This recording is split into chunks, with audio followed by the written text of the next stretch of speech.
जय हिंद दोस्तों, नमस्कार। आज बात करेंगे चतुर्थ श्रेणी कर्मचारी भर्ती परीक्षा को लेकर रणनीति पर। यस दोस्तों, आप बने रहना हमारे साथ में। 5 मिनट आपके लिए बहुत ही महत्वपूर्ण है। यस, आज मेरी साथ में है किशन सिंह राठौड़ सर। अब योजना बताएंगे आपको आगामी जो दिन बचे हुए हैं, कुछ ही दिन है शेष हैं अभी। जो भर्ती परीक्षा जो हमारी 19 सितंबर को, 20 को और 21 तारीख को होने वाली जो परीक्षा है, उसके लिए हम एक बहुत ही सटीक रणनीति आपके लिए लेके आए हैं और सर एक एक स्टेप बाय आपको बताएंगे। मैं कहना चाहूंगा कि सर की बात जो है, किशन सर की बात जो है, आप एक बार नहीं 3 बार सुने उस बात को, और उस रणनीति के साथ में अगर अब भी आप तैयारी करेंगे ना, मैं कह रहा हूं उस मुकाम तक पहुंच सकते हैं जिसका आपको इंतजार है, जो आपका सपना है। यस दोस्तों, आज जो है बात जो है वो करेंगे एकदम से सटीक और बिल्कुल मतलब ही कोई फालतू बात नहीं होगी। एकदम पॉइंट टू पॉइंट बात करेंगे, क्योंकि हमने पहले डिस्कस किया है, पहले योजना बनाई है, पहले उस बात को सोचा है क्या बात बोलनी है क्या बात नहीं बोलनी है। मैं किशन सर को देता हूं माइक। किशन सर, आप बहुत ही कम समय में विद्यार्थी तक अपना एक बहुत आपका लगभग पिछले 5-7 वर्षों का जो अनुभव है वो शेयर करें, जिससे कि लाखों विद्यार्थियों को लाभ मिल सके। जय हिंद दोस्तों। धन्यवाद सर।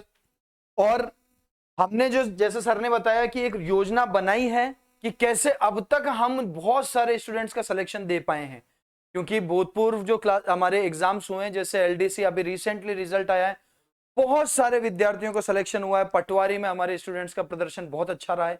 कैसे करते हैं, क्या करते हैं, स्टेप बाय स्टेप समझेंगे। सबसे पहले सिलेबस को समझें, कैसे समझना है सिलेबस को। ये सारे एक एक पॉइंट को डिस्कस करने से पहले मैं एक बात कहना चाहूंगा। एक बड़ी भर्ती है जिसकी तैयारी स्टूडेंट्स ने बहुत लंबे समय से करी है, और इसमें नौकरी लग के एक बार सरकारी नौकरी की सीट हासिल करने का जो सपना है उसको सुनिश्चित करना चाहते हैं। कई विद्यार्थी जो दूसरे एग्जाम्स भी दे रहे हैं वो सभी इस भर्ती के अंदर बैठ रहे हैं, बहुत सारे फॉर्म्स भरे हैं। कैसे हम उन लाखों फॉर्म्स में से जो हमारी सीट है उसको सुनिश्चित करेंगे। सबसे पहली बात मैं कहना चाहूंगा, फोकस ऑन योर स्टडीज। इधर उधर की बातें भूल जाओ। स्टूडेंट्स मेरे से फोन करके ये पूछते हैं, सर चतुर्थ श्रेणी में सेफ स्कोर क्या होगा, या चतुर्थ श्रेणी में कट ऑफ क्या होगी। अभी समय उन बातों पर ध्यान देने का नहीं है। सबसे पहले तो आज से हम कट ऑफ की वीडियो नहीं देखेंगे चतुर्थ श्रेणी की, जब तक एग्जाम नहीं होगा तब तक नहीं देखेंगे। सबसे पहली बात तो ये, इधर उधर की बातें भूल जाएंगे। कितना सेफ स्कोर होगा, पेपर कैसा आएगा, पटवारी जैसा इजी आएगा, चतुर्थ श्रेणी में कोई टफ पेपर आ गया तो या इजी आएगा, इन बातों पे ध्यान ना दो। आप तरीके से पढ़ाई करो, चाहे टफ आए चाहे इजी आए, कट ऑफ कुछ भी जाए, सिलेक्शन होना चाहिए। पहला पॉइंट है सिलेबस को समझें। कैसे समझना होता है सर, उसमें लिखा हुआ तो होता है, सारा समझना कैसे। देखो, वेटेज के अनुसार सबसे ज्यादा आपको 3 सब्जेक्ट, इंग्लिश, हिंदी, मैथ्स, इन तीनों सब्जेक्ट का वेटेज, और लास्ट में राजस्थान जीके, इनका जो वेटेज है वो सबसे ज्यादा है। इसलिए दोस्तों आपको इन 4 सब्जेक्ट को केंद्र में रख के अपनी पढ़ाई करनी है। अगर इसमें आपने हिंदी, इंग्लिश और मैथ्स ऐसे सब्जेक्ट है जिसमें 100% तक स्कोर हो सकता है, उतना जिसने कर दिया उसका सिलेक्शन श्योर है। इधर उधर बहुत ज्यादा भटकने से बेहतर है आप जो मेन सब्जेक्ट्स है उनकी तैयारी भरपूर कर लो। हाँ, छोड़ना तो कोई सही नहीं है, तो बाकी सब्जेक्ट्स का क्या करें, बाकी को थोड़ा सा कम तवज्जो दो, इन चारों पे मेन फोकस रखो। इनमें 100% आ जाने चाहिए। 15, 20, 15, 50 क्वेश्चन तो यहां से निकलते हैं। 50 में से जिसने 45 कर दिए उसको कौन रोकेगा दोस्तों, कोई नहीं रोकेगा। कैसे करेंगे ये भी समझाऊंगा आगे। कैसे आए इंग्लिश में 15 में से 15 वो भी बताएंगे, है ना। इसके अलावा राजस्थान जीके का वेटेज बहुत सारा है, इसको पढ़ो, इन चारों को केंद्र में रखो। उसके बाद में कंप्यूटर है, साइंस है, और जो दूसरा पॉलिटी वाला पोर्शन है उसको आप थोड़ा सा कम देख सकते हैं, है ना। तो जो सब्जेक्ट को समझने का मतलब है, सिलेबस को समझने का मतलब है जहां से कम पढ़ाई करके ज्यादा मार्क्स लाए जा सके, ऐसे सब्जेक्ट को ढूंढना है। और वो हमने पहले वीडियोस में बता भी रखे हैं, आप ढूंढ सकते हैं, है ना, देख सकते हैं। या मैंने जैसा अभी यहां पर बताया, इनमें सबसे ज्यादा क्वेश्चन पूछे जा रहे हैं, इनको आप लोग केंद्र में रख के पढ़ाई करें, इनमें ज्यादा से ज्यादा स्कोर करें। इसके बाद में हम जो दूसरे सब्जेक्ट्स हैं, है ना, पॉलिटी की क्लास, दिव्य दृष्टि क्लासेस पे ऑलरेडी मैराथन्स पड़ी हुई भी है, और भी मैराथन्स लगाने का आपके लिए प्रयास रहेगा। बस वो देख लो तो पॉलिटी का काम पूरा हो जाता है। ऐसे करके हमारे सब्जेक्ट पूरे तैयार हो जाएंगे दोस्तों। तो पहली बात, सिलेबस में वेटेज के अनुसार आगे आने वाले जो अंतिम ये दिन बचे हमारे पास, उनमें हमको जोर लगा देना है। अब कैसे जोर लगाएं, आगे वाले पॉइंट से क्लियर होगा। सबसे पहले प्रीवियस ईयर क्वेश्चंस। देखो ये बात मैं मान के चल रहा हूं कि सिलेबस लगभग आपका कंप्लीट होगा। अगर कुछ बचा हुआ होगा तो वो छोटा सा पोर्शन बचा हुआ होगा, जैसे इंग्लिश के 1-2 टॉपिक रह रहे हैं, हिंदी के 1-2 टॉपिक रह रहे हैं, मैथ्स के 1-2 टॉपिक रह रहे हैं, या साइंस का थोड़ा पोर्शन रह रहा है, इतना ही बाकी होगा, बाकी हो गया होगा। जब सब्जेक्ट पूरा हो जाए तो उसके प्रीवियस ईयर क्वेश्चंस आप पढ़ सकते हैं। उसके लिए मार्केट में बहुत सारी बुक्स भी उपलब्ध हैं, उसके अलावा सेशंस भी हैं, आप गूगल से भी उनको डाउनलोड कर सकते हैं। दोस्तों रिपीटेशन बहुत होता है। सबसे अच्छी तैयारी अगर आपको करनी है, प्रैक्टिस प्लस रिवीजन और प्लस आपके इंपॉर्टेंट पीवाईक्यूज, ये केवल प्रीवियस ईयर क्वेश्चन से एक ही बार में हो जाता है। जब आप प्रीवियस ईयर क्वेश्चंस पढ़ते हो ना, तो खाली प्रीवियस ईयर क्वेश्चंस नहीं होता है, पूरे सब्जेक्ट का रिवीजन होता है उससे। प्रीवियस ईयर क्वेश्चन जब आप पढ़ते हैं तो पूरा का पूरा सब्जेक्ट, पूरा टॉपिक ही रिवाइज हो जाता है आपका। ये बात देखी गई है। प्रीवियस ईयर क्वेश्चंस के ऊपर फोकस रखो, इनमें करना है। इसके बाद तीसरे नंबर पे हमारा पॉइंट है दोस्तों, mock test and practice. Yes, सबसे महत्वपूर्ण, ये दिलाएगा जीत। क्यों? मैं एक अपने अनुभव से बात बताता हूं। पटवारी के एग्जाम के अगले दिन मेरे पास में 4-5 स्टूडेंट्स का ऐसा फोन आया कि सर पेपर इजी था, मेरे को 150 में से 125 क्वेश्चन आ रहे थे, लेकिन 7 क्वेश्चन में ओएमआर ही गलत भर दी मैंने, या 5 क्वेश्चन ऐसे थे जो मुझे आते हुए गलत हो गए, मुझसे सिली मिस्टेक हो गई, इतनी बारीक मिस्टेक हो गई, जल्दी जल्दी में गलत हो गया। इन सारी समस्याओं का निवारण मॉक टेस्ट में छुपा हुआ है दोस्तों। जितने ज्यादा हो सके टेस्ट दे लेना। जो भी आपका दोस्त भाई कोई नौकरी लगा हुआ है, उससे पूछना आप इसका महत्व। टेस्ट सीरीज से क्या होता है, सबसे पहले टाइम मैनेजमेंट आ जाता है आपको। जो एग्जाम में ये दिक्कत है ना, सर पेपर ही छूट गया मेरा, तो आता हुआ पेपर ही नहीं कर पाया, उसका इलाज मॉक टेस्ट करेगा। Number 2, silly mistakes.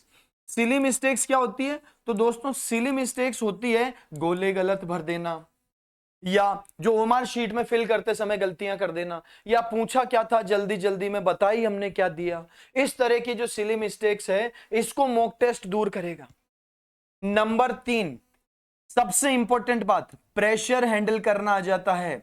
आपको पता है एग्जाम हॉल का जो प्रेशर है वो बहुत अलग लेवल का होता है। एग्जाम हॉल में जो प्रेशर होता है वो बहुत अलग लेवल का होता है, क्योंकि वहां हम हमारे पूरे करियर को लेकर बैठे हुए होते हैं। 3 घंटे डिसाइड करेंगे हमारे करियर। वो 3 घंटे इतने महत्वपूर्ण हो जाते हैं दोस्तों कि उसमें हमको जो प्रेशर फील होता है उसका मैनेजमेंट टेस्ट सीरीज से आएगा। दोस्तों सारा गेम प्रेशर को हैंडल करने का है। यहां ऐसे बहुत सारे विद्यार्थी हैं जो शानदार टैलेंटेड होने के बावजूद प्रेशर हैंडल नहीं कर पाए और एग्जाम में कुछ ना कुछ छोटी मोटी गलतियां कर दी। और आपको पता है सिलेक्शन होने या ना होने में एक प्रश्न भी बहुत बड़ी भूमिका निभा सकता है। अपना 100% हमको देना है। पेपर का लेवल कैसा भी रहेगा, कट ऑफ कितनी भी जाएगी, अगर तुमने अपना 100% दे दिया तो तुमको कोई नहीं रोकेगा। ध्यान देना, पढ़ाई के समय भी 100% देना है और एग्जाम हॉल में बैठे बैठे भी 100% देना है। फिर देखो आप सिलेक्शन कैसे नहीं होता है। हर जगह मैनेजमेंट है। ये मैनेजमेंट आपको मॉक टेस्ट प्रैक्टिस सिखाएगा। जितने ज्यादा हो सके उतने ज्यादा मॉक टेस्ट हमको देने हैं। आप दिव्य दृष्टि क्लासेस पे टेस्ट सीरीज ज्वाइन कर सकते हैं।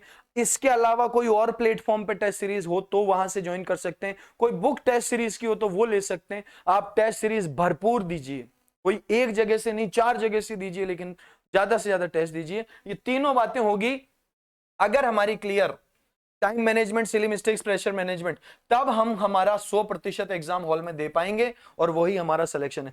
क्या फायदा जब आप अपनी पूरी पढ़ाई का पूरा इस्तेमाल एग्जाम हॉल में तो कर ही नहीं पाए। तैयारी के समय आपने डटकर किया और एग्जाम में प्रेशर के बावजूद, यहां तो आप जानते हैं कि शानदार शानदार टीम वर्ल्ड कप के फाइनल स्टेज में आके प्रेशर के कारण वर्ल्ड कप गंवा देती है। वो स्थिति नहीं होनी चाहिए। समझ रहे हैं बात को? तो मॉक टेस्ट ज्यादा से ज्यादा दें, इससे आपके सब कुछ हो जाएगा। देखो मॉक टेस्ट से रिवीजन भी हो जाता है, मॉक टेस्ट से आपकी प्रैक्टिस भी हो जाती है, आपका मॉक टेस्ट से आपको पता भी चल जाता है कि मेरे कौन कौन से सब्जेक्ट कमजोर हैं। आपको पता चलेगा सर मेरी तो गलतियां आर्टिकल वाले टॉपिक में से हो रही है, तो आर्टिकल पढ़ लो ढंग से।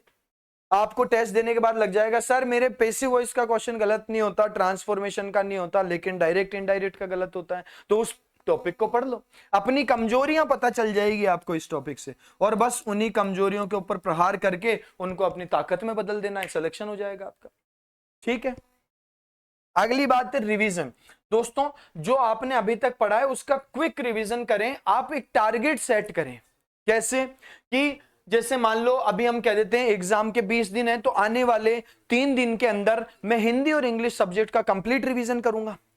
उसके बाद के 3 दिन के अंदर मैं मैथ्स का और आर्ट एंड कल्चर का पूरा रिवीजन करूंगा। अगले 3 दिन के अंदर मैं राजस्थान जीके का पूरा रिवीजन करूंगा। ऐसे करके आप अपना टाइम सेट करें और टारगेट बनाएं हर सब्जेक्ट का रिवाइज करने का।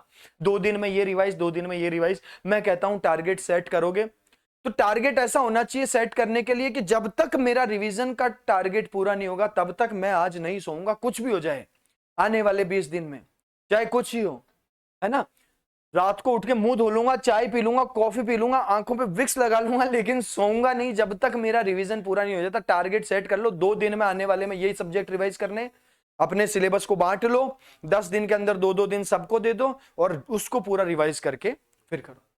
हम क्या कर रहे हैं आपके लिए, प्रैक्टिस सेशंस ले सकते हो दिव्य दृष्टि क्लासेस पे। अब ये प्रैक्टिस सेशंस क्या फायदा करेंगे, यूट्यूब पे कल से क्लास शुरू हो रही है। सबसे पहले मैं बता देता हूं, इंग्लिश की क्लास मैं लूंगा कल शाम को 4 बजे से 6 बजे तक डेली क्लास होगी आपकी। 4 बजे से क्लास शुरू हो जाएगी, कल शाम से शुरू हो रहा है और आपको ये क्लास रेगुलर बेसिस पे देखनी। मैं आपको पहला टॉपिक बता भी देता हूं, पंक्चुएशन टॉपिक आपको कल पूरा पढ़ा दिया जाएगा और ऐसा पढ़ा दिया जाएगा एग्जाम में किसी भी हालत में इसके बाहर क्वेश्चन नहीं आएगा। कंप्लीट टॉपिक कल की क्लास में पंक्चुएशन वाला कर देंगे। छोटा टॉपिक है, 2 क्वेश्चन आएंगे, कल की क्लास में कर देंगे।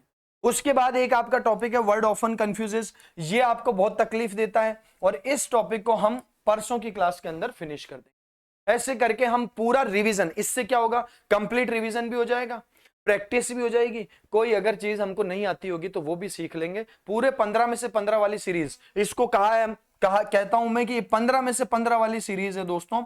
इसमें रेगुलर एग्जाम तक आपकी क्लास होगी। 15 में से 15 हमारा जो इसके अंदर टारगेट है इसको अचीव करके रहेंगे। और इसके अलावा शाम को 8 बजे से मोहन सर की क्लास होगी, कंप्लीट जीके सर आपको कंप्लीट करवा देंगे। मोहन सर जीके 8 बजे से जीके की क्लास होगी। इसके अंदर सारा रिवीजन, प्रैक्टिस, प्रीवियस ईयर को ध्यान में रखते हुए, अब वर्तमान पैटर्न को ध्यान में रखते हुए, सबको ध्यान में रखते हुए कंप्लीट करा देंगे। और आगे जो भी सब्जेक्ट्स हैं डिमांड के अनुसार उनकी मैराथन वगैरह लाने का प्रयास रहेगा।